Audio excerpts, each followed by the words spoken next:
So in Plotinus, the contemplation upon the infinite as love reveals essentially that to know God is to love God.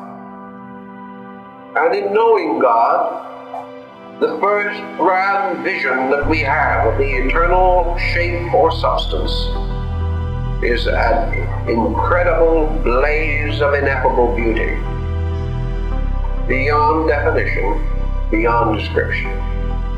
And that this beauty, therefore, brings with it a sense of security. Man is not afraid of the beautiful. He is hardly aware of his own instinct as he rushes forth to it. He loves it because it is beautiful. And he learns to love God because God is beautiful. And love the world because the world is beautiful. To love the soul of his neighbor, because in spite of the darkness which obscures the body, within is the radiant, prismatic soul, forever beautiful. And in the discovery of beauty in himself, man discovers the beauty in others, and can no longer have an enemy. In discovering the beauty in himself, man gains an incredible patience, because he sees how difficult it is when he disciplines his own nature to release and redeem this subtle quality of beauty within himself. Therefore, he no longer wonders why others are not better.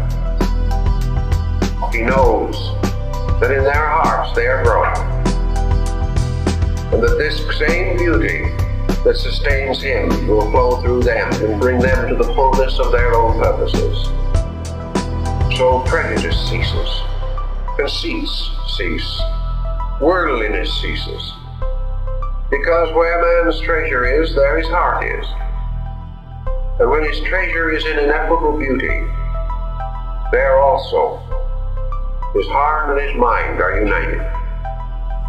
So out of the life of beauty comes a great discipline of theology and mysticism. A mysticism that appeals to the sensitive, emotional quotient of the soul. The mind seeks for the beautiful, the heart finds it. And the heart and mind in this partnership serve a wonderful purpose.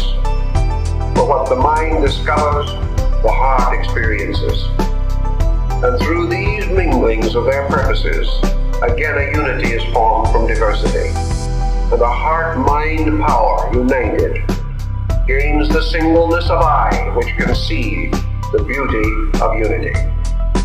So Plotinus says, as man brings his own nature into a unity, he is capable of perceiving unity, which is true beauty.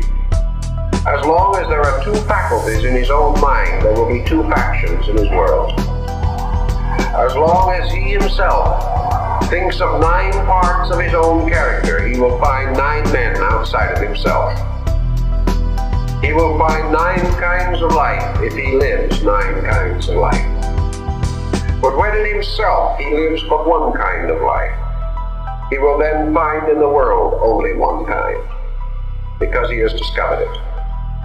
And when man, through his growth, has gradually overcome all difference and division, until finally he can find and establish a one life in himself, in that instant, the universe blazes forth the mystery of one life.